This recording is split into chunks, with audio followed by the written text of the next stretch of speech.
So the other day during our faculty meeting, there was the discussion of 3-2 versus 2-2 teaching loads. Sounds like there's a long history related to that. I'm not quite sure how to tackle that issue and uncovered destroyed files by some secretive dean from the past. But the one thing I do know from my experience at Virginia Tech is there's kind of a weird system of how they calculate what our contact hours should be. Both at Virginia Tech, and I assumed I would find the same thing if I went looking around here. And I did. So I thought I would share some of this information. I hope it's okay I use a little video screen capture. It's easier than typing out a long thread onto Pulse or something like that. Okay, so the first thing is finding this little bit of information of what a credit hour equals. At Virginia Tech, through the registrar's office, they had documentation that says, you know, 1 lecture hour equals this, and this type of lab equals so many contact hours, and so now I could be wrong. I haven't, still new to this, but I did not see anything at the UC Denver site. But because it's part of a larger networked educational system, I ended up going to the Department of Higher Education, and lo and behold, I did find a PDF underneath the guidelines for reporting full-time equivalent student enrollment. Excuse me. So let us scroll down to the pertinent information. Most of this will numb your brain. Here we go. So at Virginia Tech, at least, what I went looking for is this whole 50-minute section. So a credit hour of lecture is equated to 50 minutes of instruction. Our classes are much longer, and so at Virginia Tech, you'd have to do so many contact hours to equal 1 credit hour. They had a slightly different formula, but it appears that there's something similar here. So we can see lecture, a formal presentation or communication by faculty, the minimum base contact hours for 1 credit hour. So in essence, this is a multiplication factor, right? So this is a 1-to-1 ratio, seminars 1-to-1, certain kind of laboratory 2-to-1, a vocational technical training one is 1.5, and there's our art studio, painting, sculpture, 2-to-1. So you might be, that sounds like a dead end to you, but it does not to me, because having gone through a studio arts practice and as a grad student taught various foundation courses, and then taught photography courses, and then computer animation courses, and then even coding courses. I would say the level of lecture instruction that I've had to do in those classes is not quite maybe what they think of, at least in these laboratories. In fact, at Virginia Tech, they had their definitions of lab hours were basically students are in the lab, professor is in their office, and the students will bug the professor if they set the lab on fire. I'm joking a little bit, but only a little bit. Okay, it was a very hands-off approach of what they saw lab as, and they were equating that to what we do in the arts. Sorry, but I think that's kind of BS. So I'm looking at this here, and I guess my question is, do we really not lecture in any of our classes? Interesting enough, when I went and looked at the catalog descriptions for the DAC classes, it says a lecture lab course in every single one of those classes. So in 1 week, at least 1 hour of what we do has to be lecture.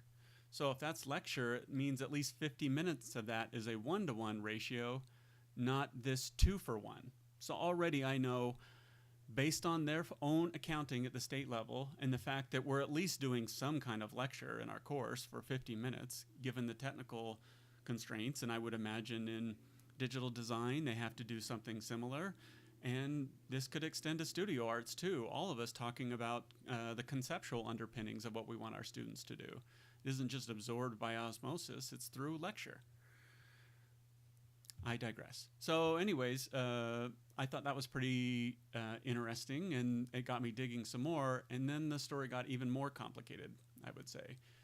So, just out of curiosity, in fact, let me backtrack. The reason I even got into this at Virginia Tech is I went and did a guest lecture for one of my colleagues in music. He teaches kind of music technology courses. They use a block diagrammatic programming environment called Max MSP to do stuff.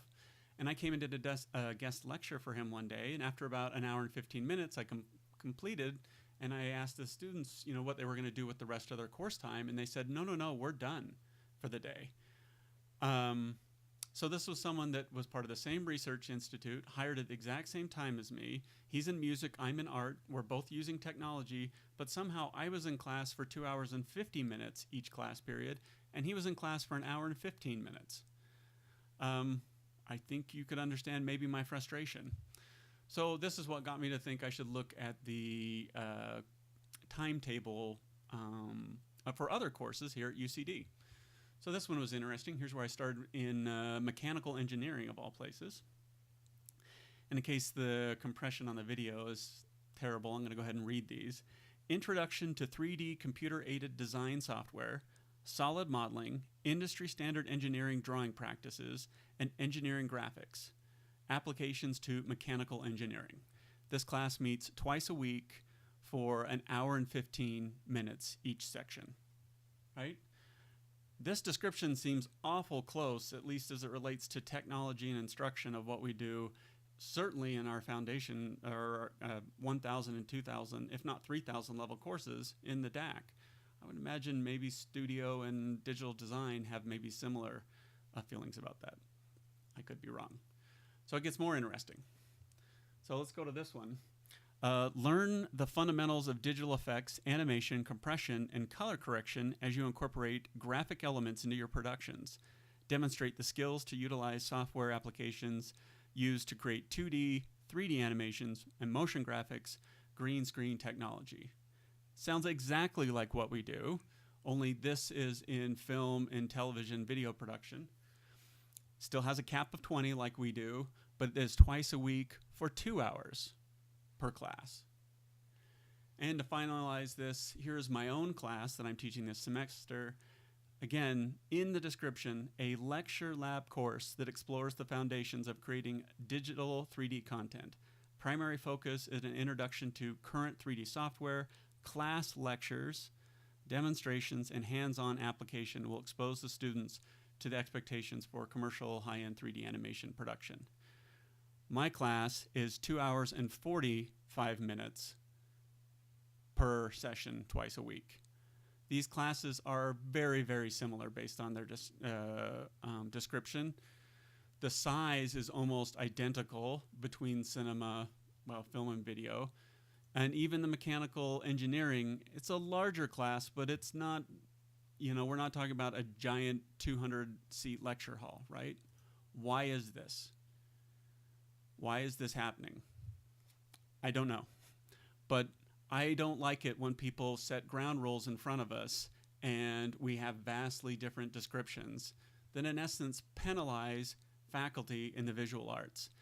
And I know the suggestion here would be that we are diminishing our quality for our students and that we would be taking something away from them. I do not believe this to be true either. One of my graduate students who had gone through our undergraduate program at Virginia Tech when he was an undergrad roomed with engineers. Engineering is kind of a big deal at Virginia Tech. It is no slouch program, right? And these students would tease my student who was in creative technologies asking, why do you have to be in class for 9 hours a day with 3 art courses that were all studio in length and still be expected to do work outside of class? Engineering's pretty complicated. They had shorter classes, right? I also surveyed the students at Virginia Tech, and while they love the instruction and the hands-on interaction that they have with the equipment and the lab and the faculty, they felt like they were just being overwhelmed by all the time that they would spend in class. Students being in class for 9 straight hours during the day, that's not really conducive to, I would say, being creative and successful. And it's I don't know, the students as a whole, when I surveyed them, felt like they wanted to get quality instruction, but they didn't want to just get instruction by the accretion of minutes in classroom, if that makes sense. Anyways, I've probably said 2 or 3 things that might have pissed people off, but I think this is a problem, right? And it is certainly not fair, and it's counterproductive to junior faculty that are trying to go up for tenure when they're being compared to colleagues across the university at university level committees, and they're being asked, why haven't you done more research? Because I'm teaching a 3-2 load with drastically more contact hours than those other faculty, even though I'm using technology, informing students about concept, historical perspectives. We do this, we lecture, and we're not counting it in our hours. We need to change this.